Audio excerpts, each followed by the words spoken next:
All right, good afternoon. All right. Thank you, Mark, for that generous introduction and for all the leadership that you provide us in the main house.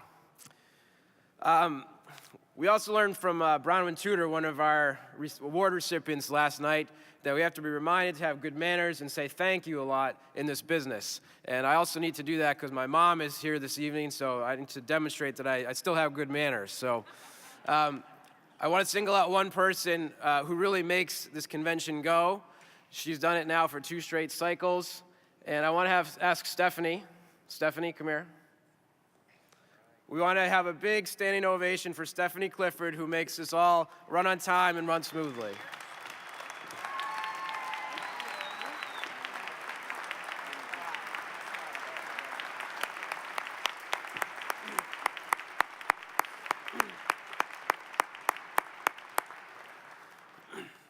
So, standing here today and looking out over a party full of determination and promise, I'm reminded of a Bill Moyers line that I've always loved.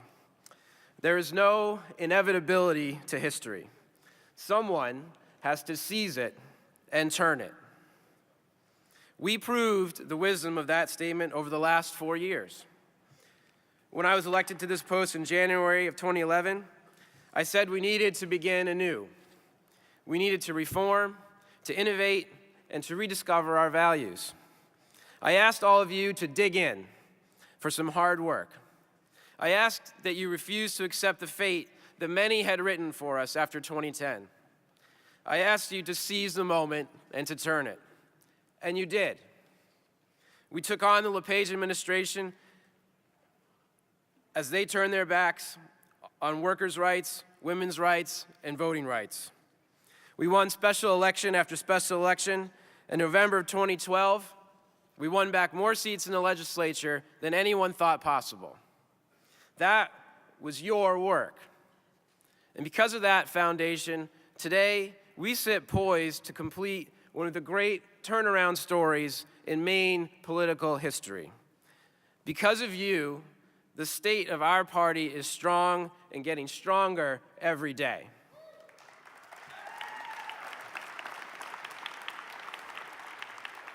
But, of course, our work isn't finished. It's okay for one night to sit back and reflect on our past successes. And as you can tell by my voice, I may have done a little bit too much reflecting last night. But remember that tomorrow, the work begins again, because the forces that oppose us are taking no rest. They are too rich, too powerful, and too committed to repurposing government for their own aims to ever relent. You all remember the Republicans' theme when they were here just a few weeks ago, right? Unity. We need to take that very seriously. Their party has healed some of the divisions that erupted in 2012. It doesn't have a cartoon character like Charlie Webster in charge anymore. It has coalesced around this governor and his campaign. They mean what they say, and they are as unified as ever to see their vision succeed. But in that unity lies their greatest weakness, the one they can't admit to and they can't change. They are on the wrong side of history and the wrong side of the key issues facing Maine people today. They are united behind a deeply flawed candidate, a failed administration, and too many Republican lawmakers who chose the governor over their own districts. We need to remember the biggest difference between us. Democrats are on the right side of the issues. Our values are Maine values. Tolerance, equality, opportunity, community. Those are the things that we are building. And to push even further, we as a party need to keep pressing forward. We need to keep innovating. And now it's time to take another huge step. This is the part that you all know is coming, where I'm going to ask you for some more money. Just a little bit. It's time to get your wallets out. There's a twist, though, this time. We need to take the next step in innovating who we are as a party and how we operate. And our next innovation is going to be how we finance the party. And you're going to help us do it. Now, most of you know that a key part of my job is raising the money we need to be competitive each November. And I am very grateful to those who have invested in Maine. The results at the ballot box speak for themselves. I'm also a very strong supporter of the Clean Elections program. I'm very happy to have Maine Citizens for Clean Elections here as a sponsor. And I have helped commit the party to helping reform the system to make it stronger once again. However, in my view, when it comes to the larger issue of money in politics, I think we've gone slightly astray.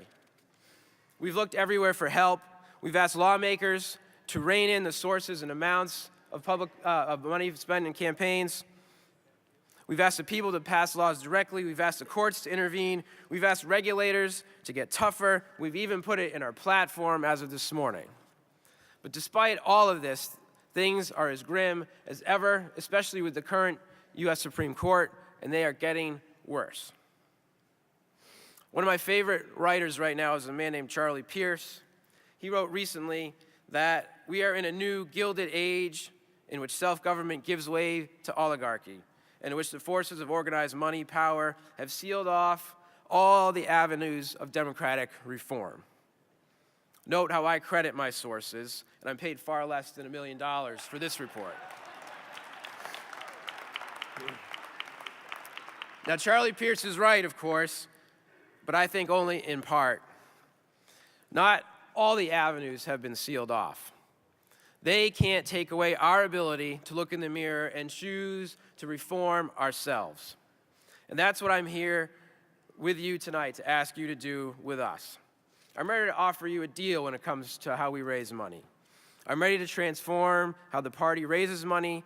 I'm willing to stop the constant barrage of emails, though I am thankful that you read them, and the constant phone calls. I'm prepared to admit that most of you would rather spend your money supporting candidates on the ballot and not office space and envelopes and all the things that we do. We're not as important as the candidates, but we're still essential for every Democrat on the ticket. So here's the deal I'm offering. Give us a little bit of money, just a little bit, but do it more often. And tonight, we're announcing a new grassroots fundraising effort called DEM. It's pretty simple. Donate every month. We started this just a couple weeks ago with the state committee, and they've responded, and over 50% of the state committee members right now have chosen to start to give to us once a month because they believe in being a grassroots party, not just talking like one. And if any of you are here from the state committee who are doing that, please stand up. All right. That's added to around 75 other donors that we already have who are donating once a month. If any of those folks are here, please stand up. I know I saw Hendrik here. He's one of them. So what I need right now, before I get back to the main part of my speech, I need 100 people. 100 people who will give us just $5 a month for the next year. Just $5 a month. We have our great team of volunteers and staff handing out flyers where you can sign up. And I'd like to see a show of hands. Who among you are willing to make that deal? I need to see 100 hands. All right. Keep them up. Keep up those hands. I'm going to even sweeten the deal. If you do this, from the people who sign up tonight, we'll select 5 to receive free entry into our annual events that are coming up, including the Pride Brunch in a couple weeks, and the Muskie Lobster Bake in August, for whom we have James Carville coming as the keynote. One more thing. We'll put you on a separate list where we send you information and volunteer requests, but no more frantic money asks. I think that's a pretty good deal. I think that's worth $5 a month to reduce the amount of email you're getting in your inbox. So if we do this together, you will have more power than all the interest groups and the maxed out donors put together. If you do this together, you'll give the party a foundation that will help us win now, but also turn us into an organizing force year-round. And we are going to need that when Mike Mishu is in the Blaine House in January. The Tea Party isn't going away in December just because Paul LePage will be moving back to his house in Florida. The Maine Heritage Politics Center isn't folding up shop just because a conservative agenda is on the run. We have to be ready to meet them with our ideas every day of every month of every year. So let's change the one thing that is in our control, and that is ourselves. There's a great quote I heard recently from a guy named Drew Dudley. Don't know who he is, but he's had this great line about leadership. He said, as long as we make leadership something bigger than us, as long as we keep leadership something beyond us, as long as we make it about changing the world, we give ourselves an excuse not to expect it every day from ourselves and from each other. So let's not make any more excuses. It's time to stand up and be counted. It's time for the party to innovate again like we have for 3 years to meet the challenges we face in new ways. We've done it, and we're going to keep doing it with your help. You are the heart and soul of the party, and we can't do this without you. So take a flyer, sign up, join us in this new movement for how we're going to fund the party and make it a true grassroots-funded party. So look, we're far from perfect as a party. We all understand that. There are far too many people, some Democrats included, who think attacking the poor people is a way to solve poverty. There are far too many people in Maine, including some Democrats still, who still believe that tax cuts for the wealthy are the key to economic growth. There are far too many people, some Democrats included still, who think it'll hurt business if we raise the minimum wage. We're not perfect. We have a lot more work to do. But let me ask you a few questions about the choices this year. Are the people of the 2nd District better off sending John Boehner another yes man for the Tea Party agenda? That's what I thought. Or are they better off sending a person to Washington who wants to expand health care and lift up the middle class? Then they need a Democrat like Troy Jackson or Emily Kane. Are the people of Maine better off with Mitch McConnell in charge of the U.S. Senate when the next swing vote on the U.S. Supreme Court retires? No.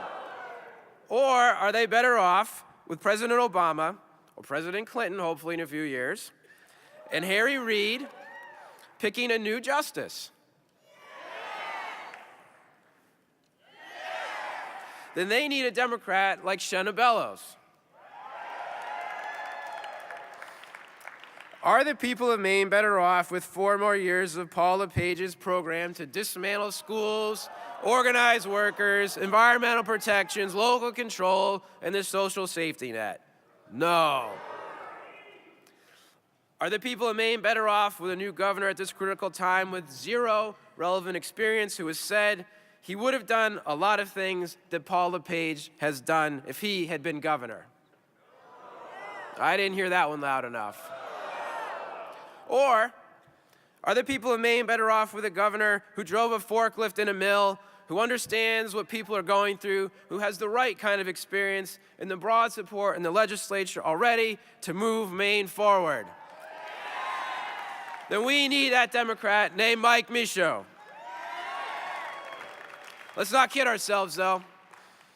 These campaigns are going to be tough.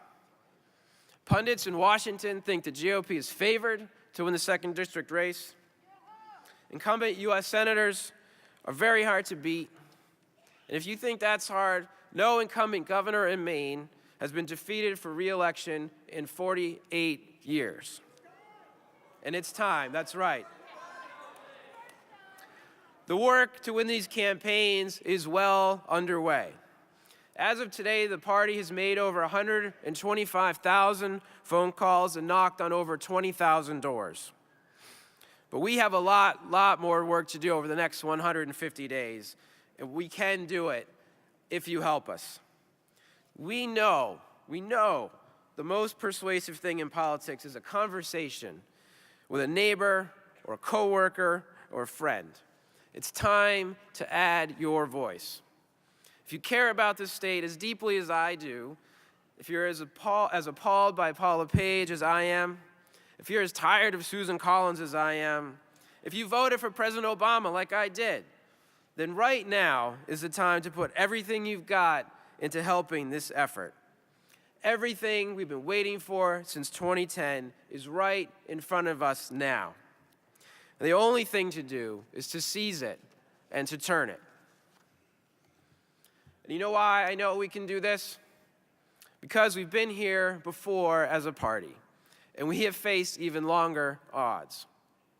As many of you may know, this year marks the 60th anniversary of the Maine Democratic Party's greatest triumph. The year was 1954.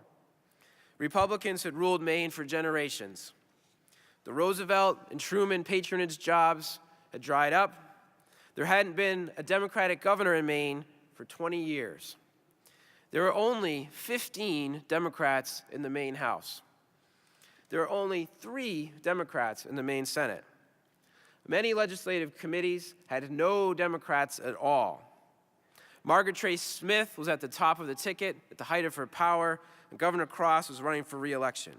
Even the head of the Maine AFL-CIO was a Republican. We've come a long way. But what happened then was a few Democrats, and I really mean a few, saw opportunity. They set out to build something from nothing, and they did. They began by listening to what people wanted out of government and asking thousands of Mainers to send in their ideas for change. They went to the small towns and told people they had a real choice. They talked about the economy in rural Maine and how to keep kids here. They recruited people of stature and substance to take the chance to run for office.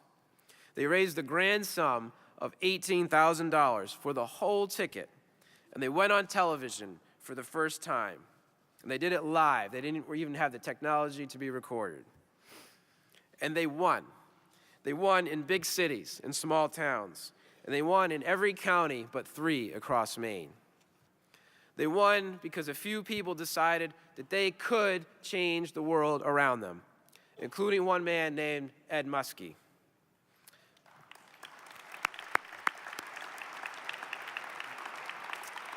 They said later that they won because they owed nobody anything. Now today, we owe them everything. We stand on the shoulders of greatness here. People who stepped up and risked their name, people who stood behind them and did the grunt work, and look what they accomplished. A far, far more progressive state, where the economy and the environment are in balance, where public schools are the backbones of our communities, where tolerance is the norm, and where all contribute to the public work based on our ability to pay. None of that would have happened without them. Democrats all, who envisioned change and made it a reality. We owe it to all of them, the famous, the foot soldiers, the people who built this state into what it is, the people who put our values into practice, the people who decided to dedicate their lives to rallying and lobbying and educating and calling and knocking and pounding in lawn signs. And today, you know that much of that is at risk, including the very legacy of Senator Muskie. So I'll leave you with one more question, one more thought. What is the story that will be told about us? Over the next 150 days, we can make sure that 60 years from today, people on this stage will think of us in the same way. If we do what we need to do, we will be woven into the tapestry of this state's history, and they will say that we had the opportunity and we seized it. Franklin Roosevelt famously told us that there's a mysterious cycle in human events. To some generations, much is given. Of other generations, much is expected. For all that has happened in this generation, I believe our rendezvous with destiny is this year, right now. Ours is a generation of which much is expected. This is our defining moment. My question to you is this: are you ready? Are you ready? Are you ready? Let's go get this done. Thank you all very much.